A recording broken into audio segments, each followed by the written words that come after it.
dari Ahmad di Sulawesi Tenggara.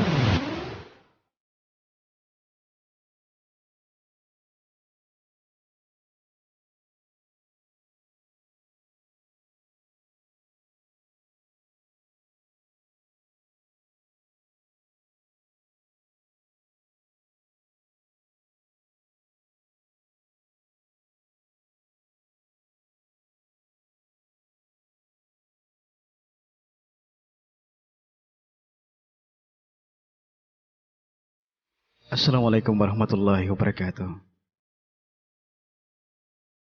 Pendengar Nuran yang baik, ini adalah kisah perjalanan hidupku yang hingga saat ini belum bisa aku lupakan. Aku sadari bahwa sepenggal kisah ini adalah aib bagi keluargaku sendiri. Tetapi aku berharap bahwa tersiarnya kisahku ini ada sesuatu yang berarti yang dapat dipetik dari kisah ini, sehingga tidak akan menjebak kita pada peristiwa yang sama seperti yang saya alami.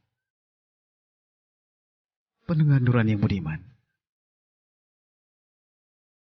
aku adalah seorang suami dari seorang wanita, Warni namanya. Dan juga aku adalah seorang bapak dari seorang putri kecil yang kuberi nama Nabila. Saat ini usiaku baru 29 tahun. Dan Nabila saat ini baru berusia 9 bulanan. Jujur, memang aku terlahir dari keluarga yang sangat sederhana. Dan karena kesederhanaan itu, aku hanya mampu menamatkan pendidikanku sampai sekolah lanjutan tingkat pertama. Dan setelahnya, aku meneruskan pekerjaan orang tuaku yang sudah puluhan tahun mereka geluti, yakni menjadi seorang kuli pengangkut pasir dari sungai untuk selanjutnya dijual kepada orang yang membutuhkan. Memang, sejak dulu aku tidak pernah memimpikan menjadi suami dan pendamping hidup dari seorang wanita yang berketurunan bangsawan seperti Warni, yang saat ini telah menjalani bahtera rumah tangga bersama aku selama setahun lebih. Aku bahkan tidak pernah bermimpi pula menjadi menantu dari keluarga yang serba berkecukupan, seperti keluarganya Warni. Aku hanya berangan-angan bila aku menjadi pendamping hidupku kelak. Aku ingin wanita yang biasa-biasa saja, yang derajatnya setara dengan keluargaku. Tidak lebih dari itu. Aku hanya berharap bahwa istriku kelak bisa menjadi teman buatku, dalam suka maupun duka, dan bisa menjadi ibu yang baik bagi anak-anakku. Akan tetapi, perjalanan hidup dan takdir Allah telah membawa kepada sebuah kenyataan bahwa di usiaku yang mulai beranjak dewasa, Allah justru mempertemukan aku dengan seorang wanita yang tidak pernah aku impikan sama sekali, yang tidak pernah terlintas sama sekali dalam benakku. Dan wanita itu adalah Warni, istriku saat ini, Alkisah. Pertama kali bertemu dengan Warni, dia datang bersama 4 kawan lainnya menjalani KKN di desaku. Mereka adalah mahasiswa KKN Fakultas Pertanian Halu Uleo Kendari. Mereka datang menerapkan berbagai kerja lapangan yang menjadi tugas mereka sebagai mahasiswa.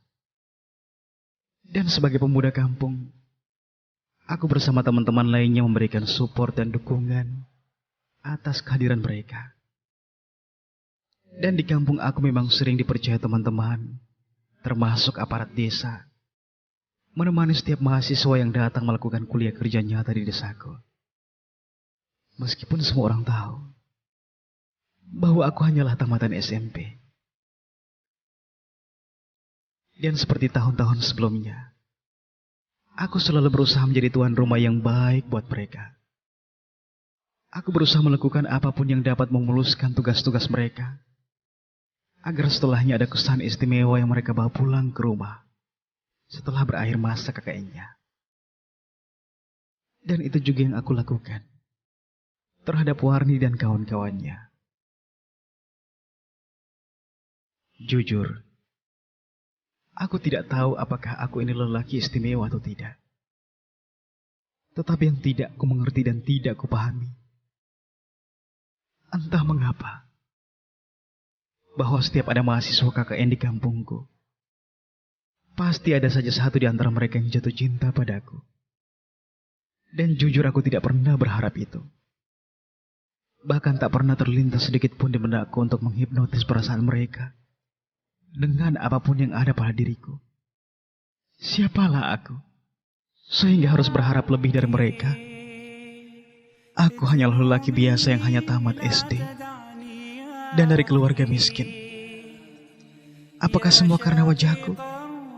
Semoga saja tidak. Ujarku dalam hati setiap kali tanya itu berkecamuk di dalam hatiku.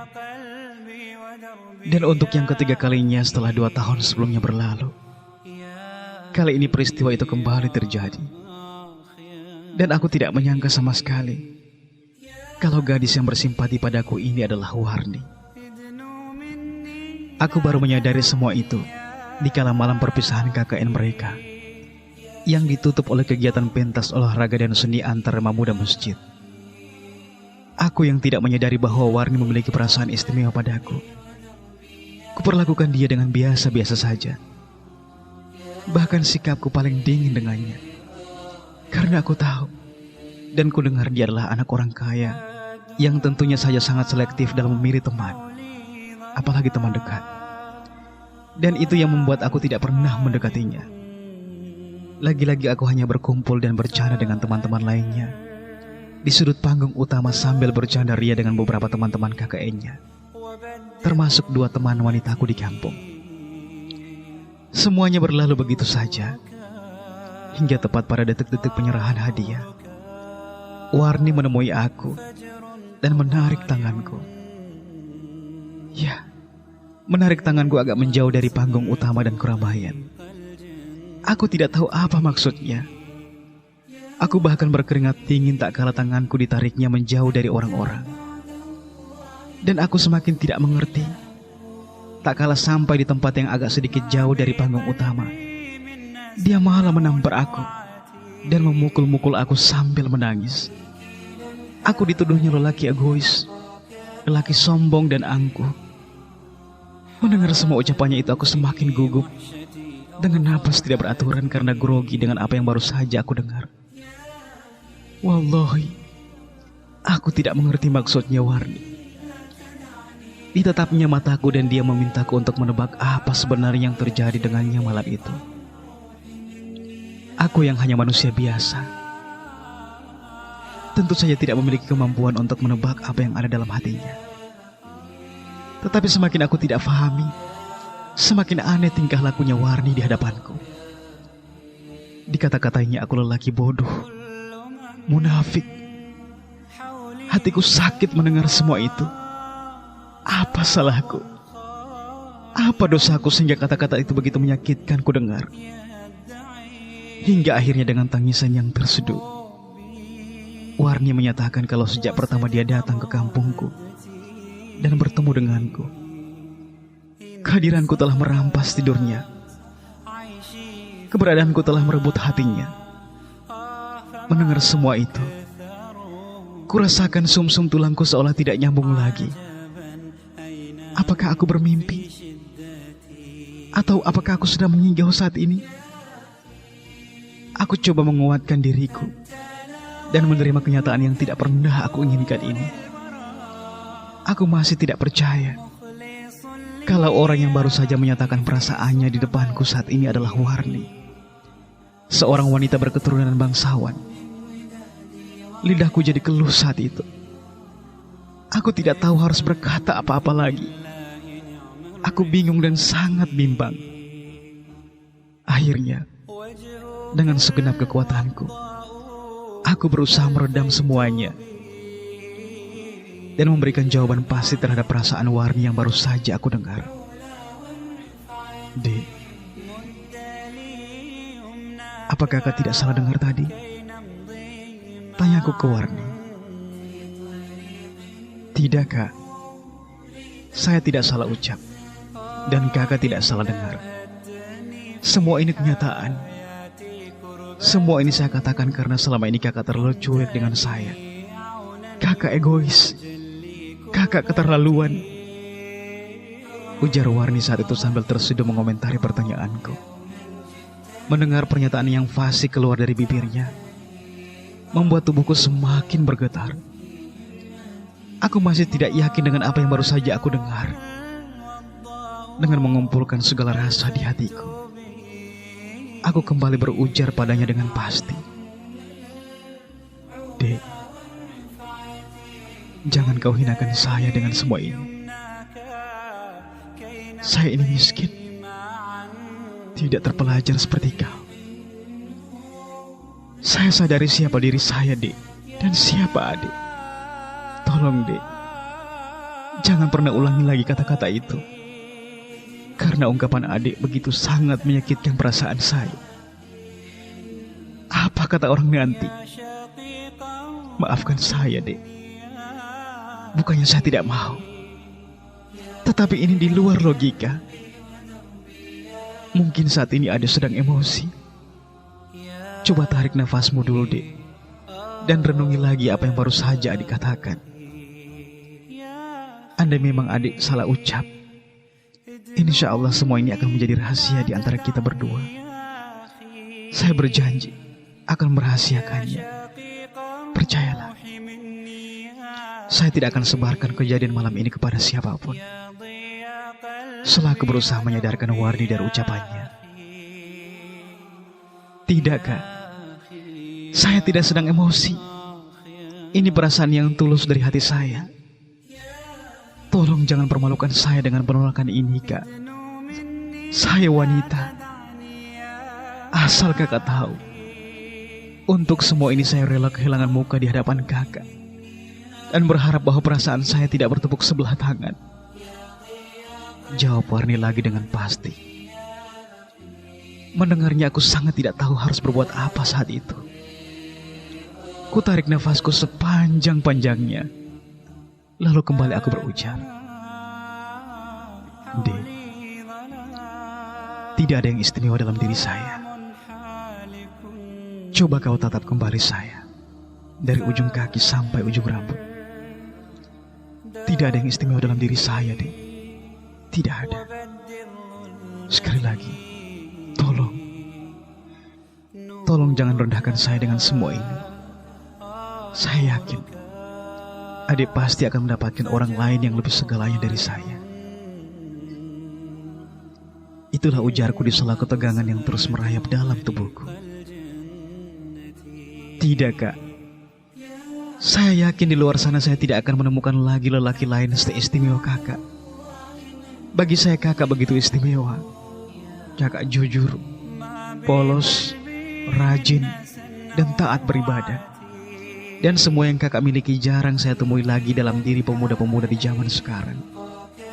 Tolong, Kak, jangan buat saya lebih malu lagi dengan semua ini. Please. Mendengar semua itu aku semakin menundukkan wajahku. Ya Allah, apakah ini kenyataan? Baiklah, Dek. Baiklah. Saya terima semua ini. Tetapi dengan satu syarat. Apa syaratnya, Kak? Saya terima semua ini. Tetapi dengan satu syarat. Kita menikah pekan depan. Saya tidak mau ada fitnah di antara kita. Saya tidak mau. Pintaku ke Warni.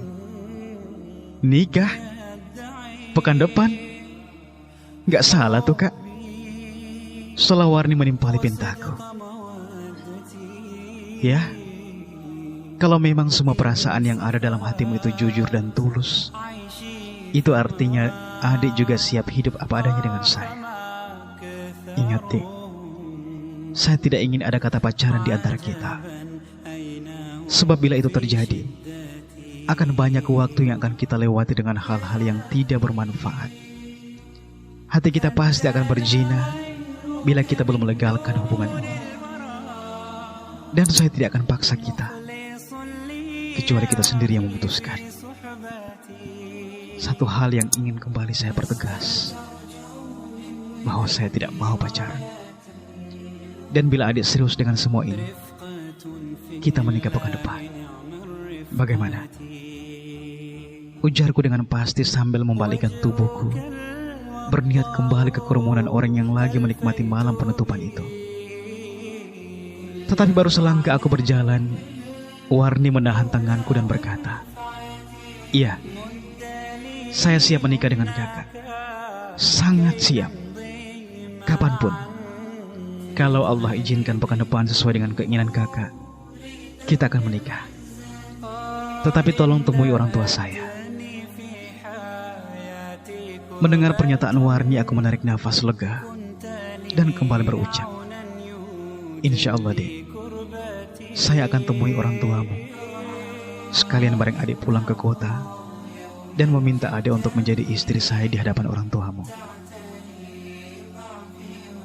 Pendengar Nurani yang baik, jujur saat semuanya terlanjur terucap dari bibirku, kepastian untuk menikahi Warni, ada terbetik rasa cemas jauh di reluk hatiku ini. Apakah Warni main-main? Apakah dia serius padaku? Apakah aku akan ditolaknya? Atau malah aku akan dihinakan dengan semua ini? Saat itu aku hanya bisa memanjatkan doa di setiap sujud dan doa-doaku, agar Allah memudahkan urusan ini. Akhirnya waktu kembalinya mahasiswa KKN itu pun tiba. Tak ada satupun yang mengetahui tentang kesepakatan antara aku dan Warni. Yang tahu semua itu hanyalah Allah dan kami berdua. Banyak mata memandangi aku saat kepulangan mereka, karena aku pun turut dengan mereka. Tapi semuanya aku berusaha tekan di dalam hatiku yang paling dalam. Orang tuaku pun tidak tahu mengapa aku ikut dengan rombongan KKN itu pulang ke kota.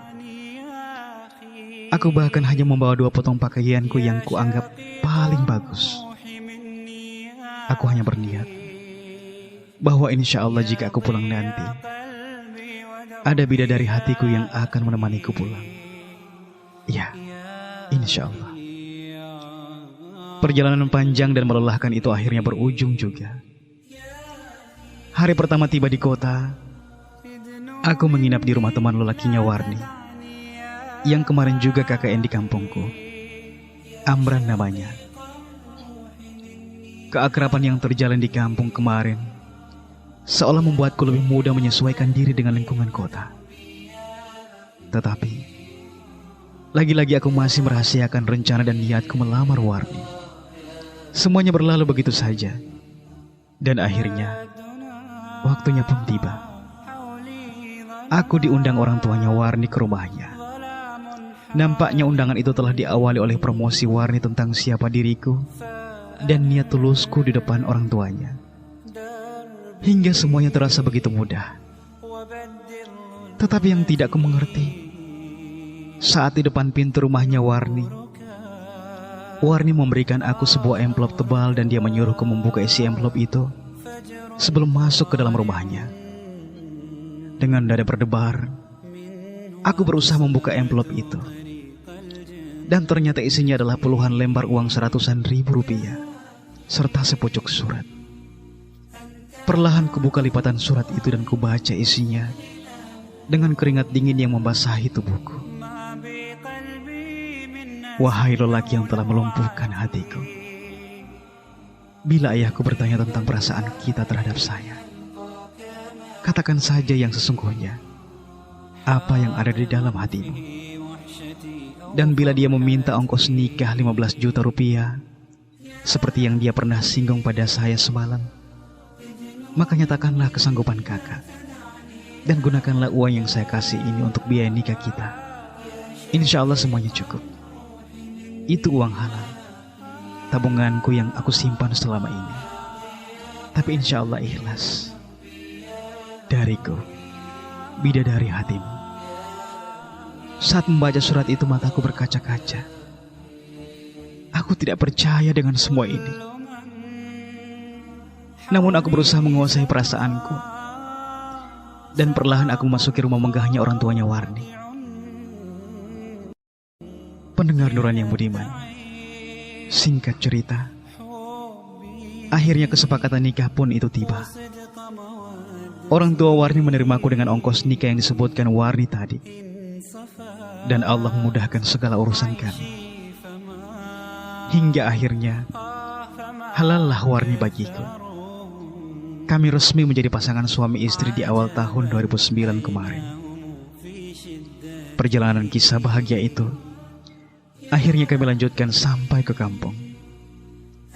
Aku bahkan tidak percaya bahwa kini Warni yang kemarin masih belum menjadi mahramku, tapi kini telah berada di sampingku dan telah halal di hadapan Allah. Jujur, hampir tak ada satupun yang percaya bahwa Warni telah menjadi istriku. Semua begitu cepat terjadi. Bahkan orang tuaku sekalipun. Tetapi dengan surat nikah yang kami perlihatkan, membuat ketidakpercayaan itu berubah menjadi anggukan kagum. Meskipun satu di antara sekian orang masih ada yang bimbang dan ragu atas semua itu. Tetapi Allah Maha Tahu. Dia lebih tahu bahwa kami telah halal antara satu dan lainnya. Jujur saat itu aku merasa menjadi lelaki yang paling bahagia di dunia ini. Dan itu tidak membuatku berhenti bersyukur pada Allah. Dan subhanallah, sebulan setelah pernikahan itu, di dalam rahim istriku telah bersemayam amanah Allah buah cinta kami berdua.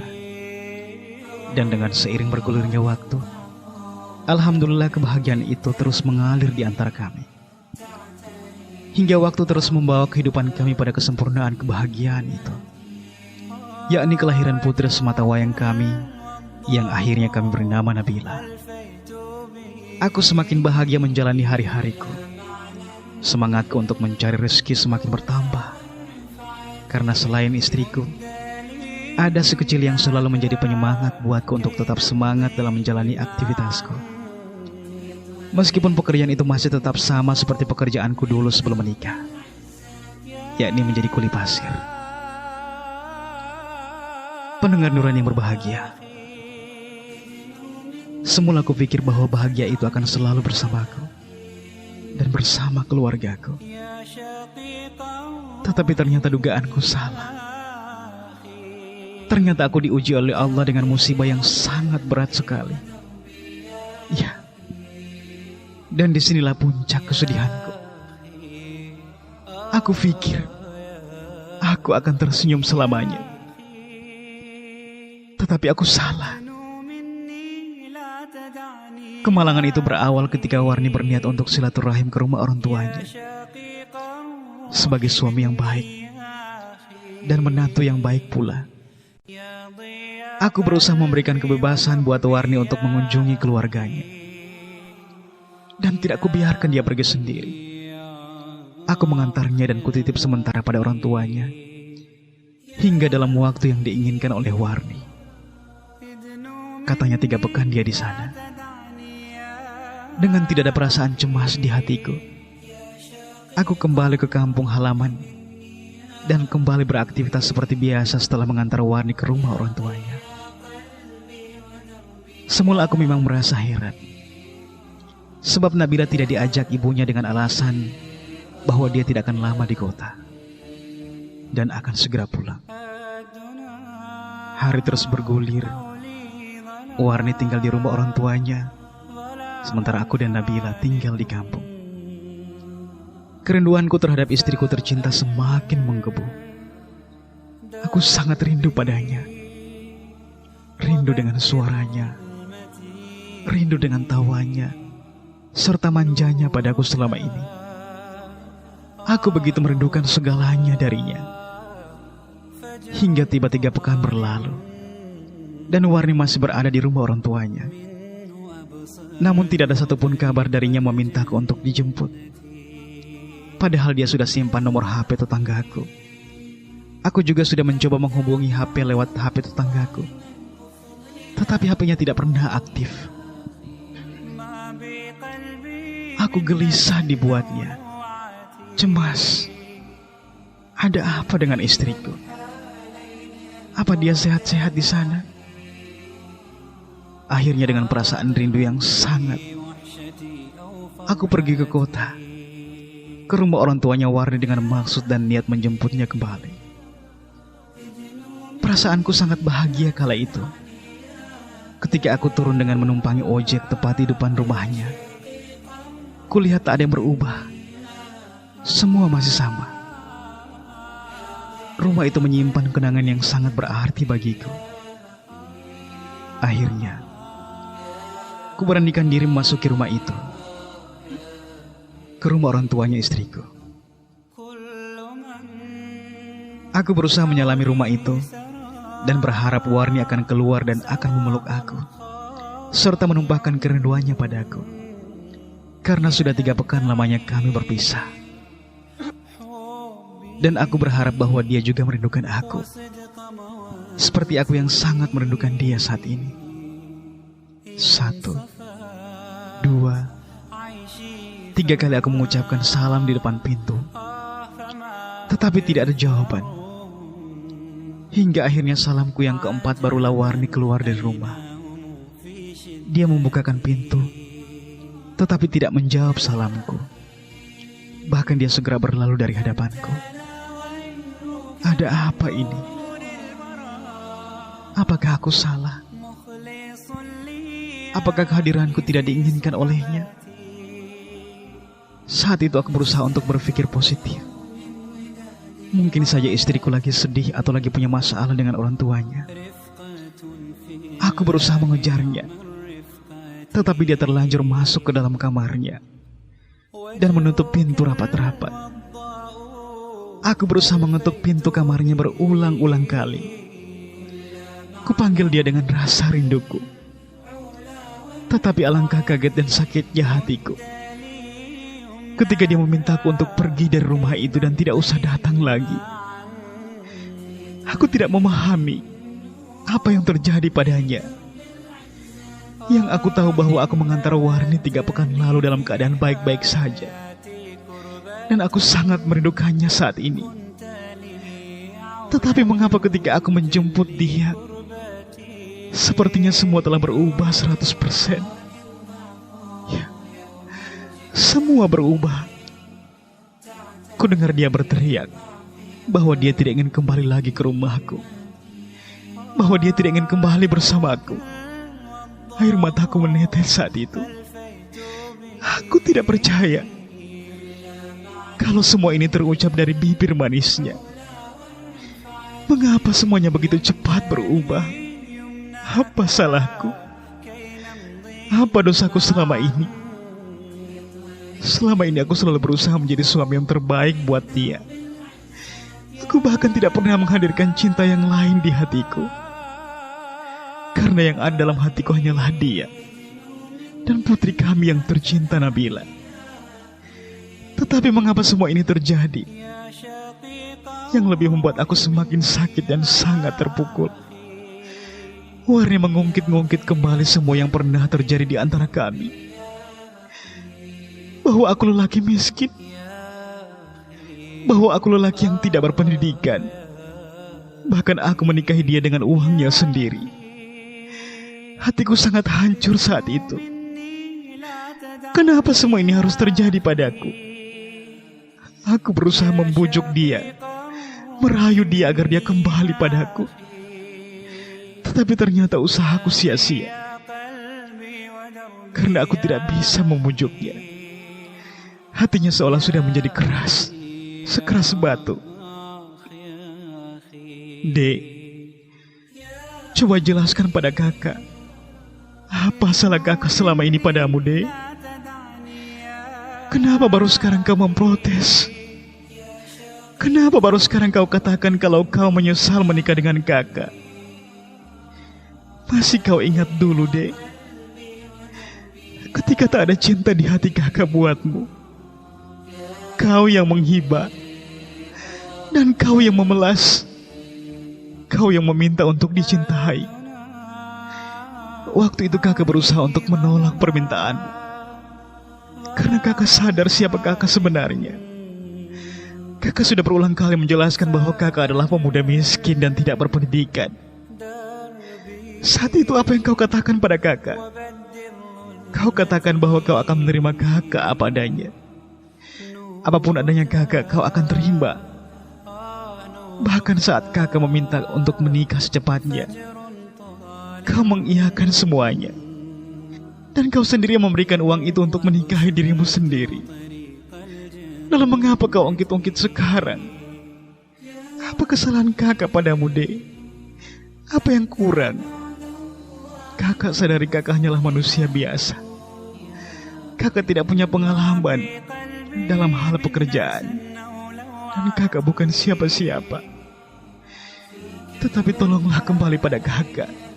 Meskipun kau tidak mencintai kakak, Dek. Paling tidak kembalilah untuk Nabila. Atau pulanglah sejenak untuk menjemput Nabila. Setelah itu kau kembali lagi ke sini. Tidak mengapa, Dek. Insya Allah kakak ikhlas dengan semua ini. Kalau memang ini adalah pilihanmu. Kakak bahkan tidak akan bertanya apa yang menyebabkan kau jadi berubah seperti ini. Karena kakak telah mengetahui dan sangat sadar bahwa ternyata kau tidak bahagia dengan kakak. Bahwa ternyata kemelaratan dan kesederhanaan yang kau rasakan bersama kakak tidak dapat membayarkan kebahagiaan yang selama ini kau dapatkan dari kedua orang tuamu. Kakak ikhlas dengan semua ini. Tidak mengapa, Dek. Tidak mengapa bila akhirnya kau harus berpisah dengan kakak.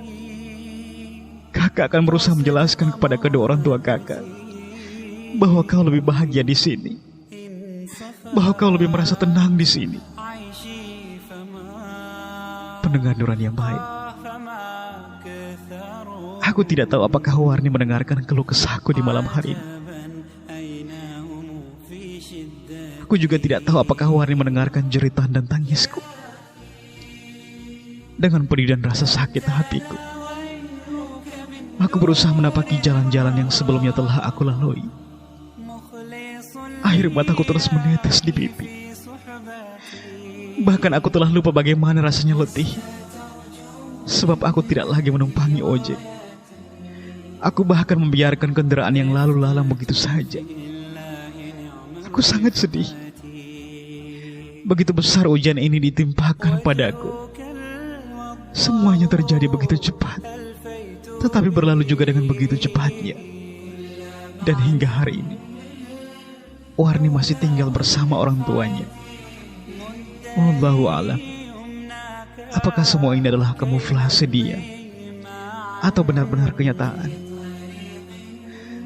Tetapi aku telah malu. Aku telah sangat malu. Setiap malam aku sendiri kadang aku menangis melihat anakku, putri kecil kami. Kadang dia menangis mencari ibunya. Kemana aku harus membawanya pergi agar dia menemukan kembali kasih sayang dari ibunya yang telah hilang. Aku hanya berharap semuanya akan berakhir dengan kebahagiaan. Meskipun saat ini perasaanku sangat sedih. Wassalamualaikum warahmatullahi wabarakatuh.